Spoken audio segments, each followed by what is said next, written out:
No one noticed the door at first. That's the strangest part. It appeared in the sub-basement of the old municipal building downtown, the one slated for demolition after the fire in '98. I was part of the survey crew sent to catalog structural damage.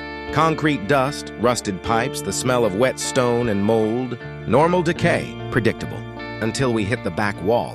There was a door where a solid slab of reinforced concrete was supposed to be, not cut into the wall, not bolted on. It was simply there.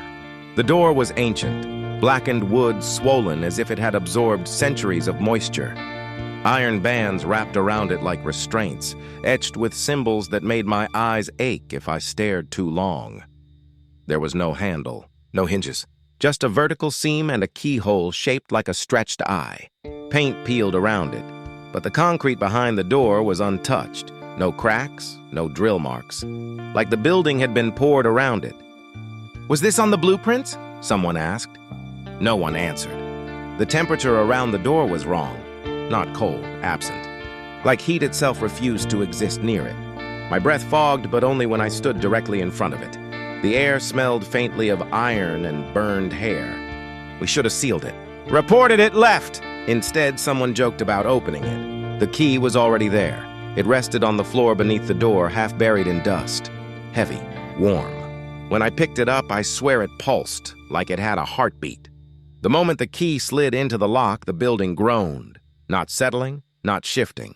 Groaning, deep and pained like something massive was waking up. I turned the key. The sound that followed wasn't a click. It was a scream, stretched thin and metallic, as if the door itself was begging me to stop. The seam split open, and hell breathed out. The smell hit first. Rot, sulfur, blood that had been sitting in the sun for too long. The air that poured through the crack was alive, thick and wet, crawling into my lungs. The lights overhead flickered once, twice, then shattered. Inside the doorway was not fire. It was a hallway, endless, narrow. The walls were made of something organic, dark, ribbed, twitching faintly, like the inside of a throat. Chains hung from the ceiling, swaying even though there was no wind. Each link was engraved with names, human names. Some of them were still screaming. I stepped back. The door pulled me forward. Hands, too many, too thin, reached out from the walls, brushing my arms, my face. Whispers layered over each other. "You were expected. You took too long. The door remembers you." Behind me, the basement was gone. The door slammed shut. Time doesn't work in hell. I walked for what felt like hours, days, lifetimes. The hallway opened into a vast cavern lit by a red glow that pulsed like a dying star. Towers of bone rose from a lake of black liquid that screamed when it moved. Figures wandered the shore, some human, some almost human, dragging chains fused into their flesh. Above it all, something watched. Not a single being. A presence. Heavy, absolute, smiling without a mouth. A voice rolled through the cavern, not spoken but impressed directly into my skull. "All doors lead somewhere!" The ground split open. I saw rooms beneath the surface, millions of them. Cells, doors within doors. Each one open to a different punishment tailored perfectly to the soul inside. Not fire for everyone. Some rooms were silent, some were bright.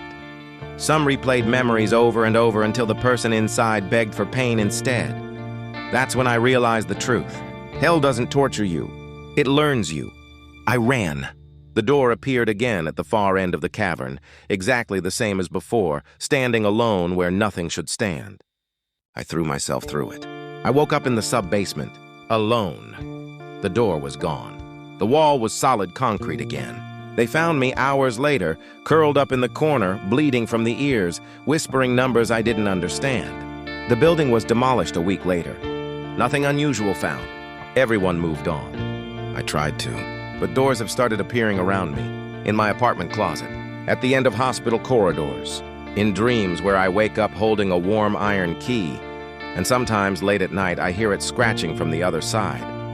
Waiting, because once a door to hell opens for you, it never really closes.